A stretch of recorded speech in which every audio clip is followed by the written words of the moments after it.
on the third man standing opposite them. He spins back, his rifle blasting away harmlessly into the sky. Ko places the muzzle of the 45 against Kin's temple. His grin is long gone. She fires without hesitation. Rambo drives the butt of the second man's AK-47 into his stomach twice. The bandit lets go. Firing blind over his shoulder, Rambo vaporizes the head of his guard, whose hand he still grips viciously in his teeth.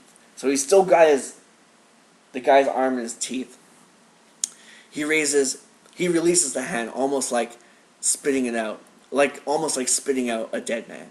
Clutching his stomach, the last bandit leaps to the shore. 15 rounds from Brewer's silenced Mac-11 stutter quietly into him. He pitches face down into the mud. A cloud of blue cordate smoke disappears in silence. The whole thing lasted 4 seconds. DeFavrio slowly. Wow. Brewer replies, what just happened? Rambo moves over to Ko. She seems to sag, depleted, in shock. He takes the 45 from her limp fingers. You okay? Ko answering in English. Yes, but I'll lose many merits in next life. Very bad. Why'd they want us, Ko? They heard... Ko replies, they heard about escaped prisoner on radio. Make deal. More money than we pay. Brewer said, they sold us out. Now I'm pissed. Ko replies, they were fools to think they would be rewarded and to ask my help. Rambo puts his hand on her shoulder. Thank you, or thanks. Ko replies, Rambo, NVA coming. Pig Dog Kin say meet him here. Whole garrison from Kongka was coming out. Rambo nodding grimly. Let's go. Cut to rainforest, Laos, night. At treetop level, the all-black UH-60 roars down a forested valley at 180 miles per hour, using no illumination but the moon, moving with the helicopter as it rises and drops with the terrain. Interior UH-60. Once again, Doyle is night flying in a blacked-out cockpit, putting the landing skids through the treetops. Troutman stands behind the seat in the main bay. Night air roars in the open doors, and Lifer, on doorgun, dangles his legs in the widestream. The rainforest is a dim blur, very close below. Lifer, shouting, back in Indian country, just like old times. He racks the bolt on his M60 and grins. Troutman nods politely and looks at his watch. Cut to exterior rainforest, near Watt, pre-dawn. Rambo's group circles the ruins as they head for the landing zone. The trail skirts an escarpment which drops over 100 feet to the CA River below. The Ka River, I'm guessing. Not far from the overgrown spires of the Watt is a stream, which breaks over the cliff in a graceful waterfall, dropping unimpeded into a lagoon. The vista is quite stunning in the moonlight. Brewer is struggling with both packs plus the heavy transat, since Rambo has the Favio and Ko has her own pack. Brewer scrambles, slipping back on the steep trail. Let's ditch this transat. We don't need it. Rambo considers for a moment, then pulls away some underbrush besides a collapsed wall of the ruin. Bury it here. Work fast. Brewer gets out his entrenching tool. A cold pre-dawn light suffuses the rainforest, giving it an expanded quality. Rambo scans the ridgeline with Brewer's scope. POV shot, Rambo, through the telephoto lens. Figures of 20 or more Vietnamese soldiers can be seen threading among the trees. Rambo says to Ko, you better take off. Brewer replies, ain't you coming with us, sweet thing? Ko says, my orders, stay here. She turns to head off along in a diverging trail. Rambo touches her shoulder. She turns. See you in California. Her grin is iconic.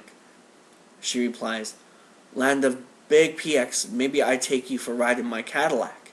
Rambo watches her go, a tiny anonymous peasant girl. Interior, exterior, UH-60 Dawn.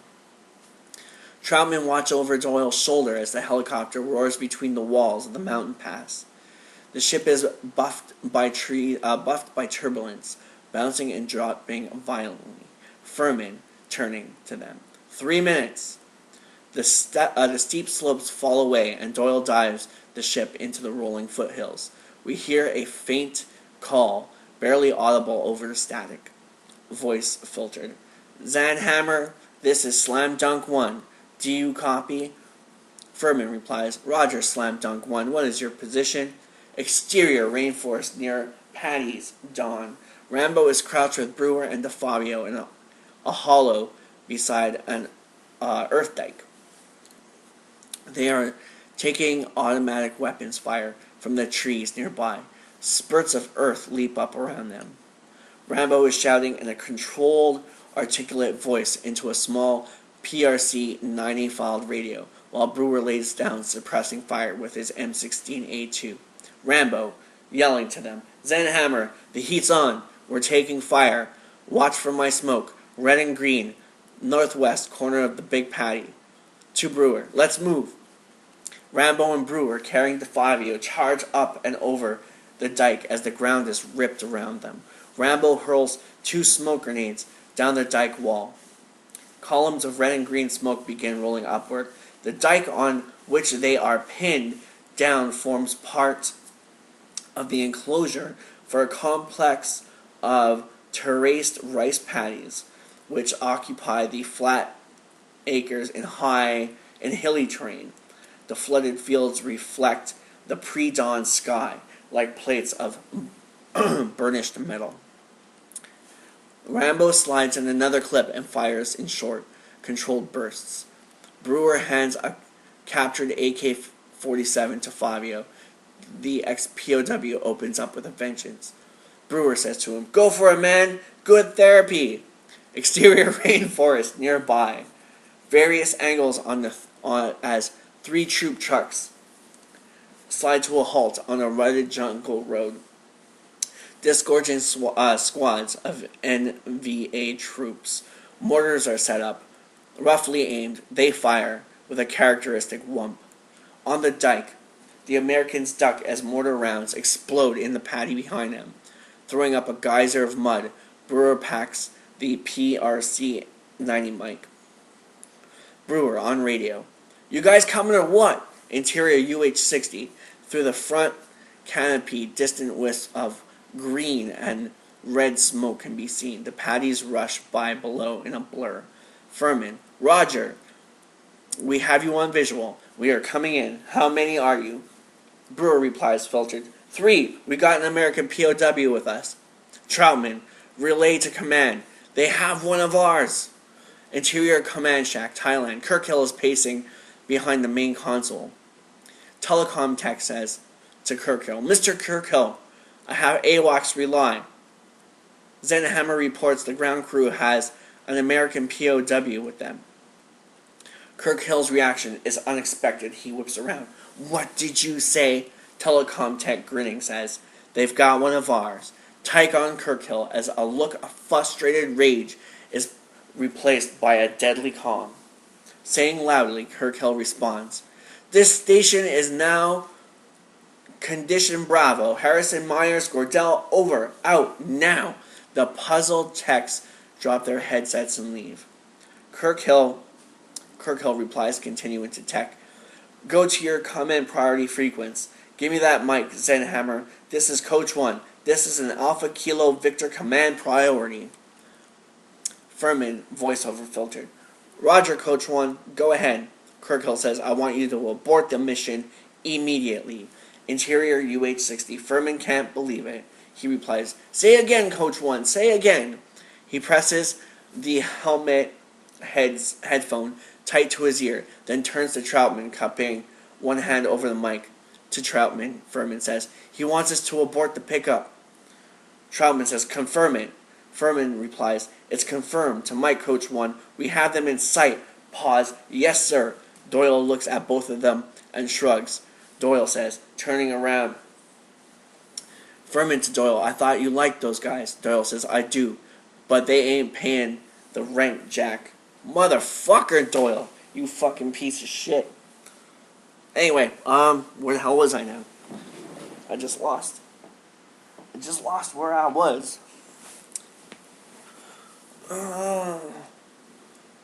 Oh yeah, okay. "Stay on your heading," Troutman replies. "Stay on your heading, Captain." Doyle says, "Sorry, sir. Can't do it." Troutman says, "That's an order." Doyle, implacable, "Sorry, sir." Troutman has his hand on the butt of his .45 when he hears the clack of a rifle bolt over the rotor noise and turns. Leifer has an M16 in his lap, not exactly aimed at the colonel, but not aimed away either. Smirking, Leifer says, "We ain't Uncle Sam's misguided children anymore, Colonel. We're independent contractors." Furman replies, "That's right, sir. We don't like this, but we are working for Mr. Kirkhill." Troutman replies, "You pathetic scum." Doyle says, looking down, "Well, if there weren't POVs before, there are now." Exterior rice paddy. Rambo half supports DeFabio with one arm and fires his AK with the other as they slog through the calf-deep water. Mortar rounds exploding on all sides. They watch the UH-60 skimming in low across the paddies, blasting up a curtain of spray almost to them. It veers in a tight bank, then climbs out, heads away. Brewer says, "Where are they going? Where is he going?" To the radio. "Hey, Zenhammer, where the fuck are you going?" Pause. "Do you read, Zenhammer? Over. Son of a bitch, they're ditching us." The water is shot into spray around them. A mortar shell lands so close it knocks them down, drenching them with slimy black mud. The radio disappears in the water. Rising Brewer takes a round in the thigh, drops, disappears for a second, then comes up gasping. "So, Travolta's been hit here." Same way that Rambo got hit in the thigh in the original First Blood. I wonder if that's where they got that from. Rambo watches the UH-60 diminishing to a black dot. He is so consumed with rage that his expression goes slack, blank, a murderous disconnection from the consciousness. And yet, in that same moment, a tremendous surge of blind will clears his mind. A determination to survive, to get out at whatever cost, to find whoever did this. It is no longer just a mission. It is a very personal piece of business. He turns and lets his rifle drop into the water. He takes DeFabio's and throws it away. Brewer tells him, through gritted teeth, "The fuckers left us, man. They fucking left us." Brewer swallows weakly, his blood streaming out into the muddy water. DeFabio looks stunned, lost, eviscerated. He sags to his knees. DeFabio says, "Oh God." It gets quiet. In a ragged line, the NVA soldiers advance to the top of the dike. 20, 40, finally almost 80. Looking down at the Americans, Rambo slowly raises his hands. Exterior rainforest, hill nearby. Over the shoulder of Coe, watching from behind a screen of foliage, as the ring of NVA troops converge on the tiny figures of Rambo, Brewer, and DeFabio. Reverse, tight on Coe. Her expression is agnatic. She turns and darts away, vanishing into the forest.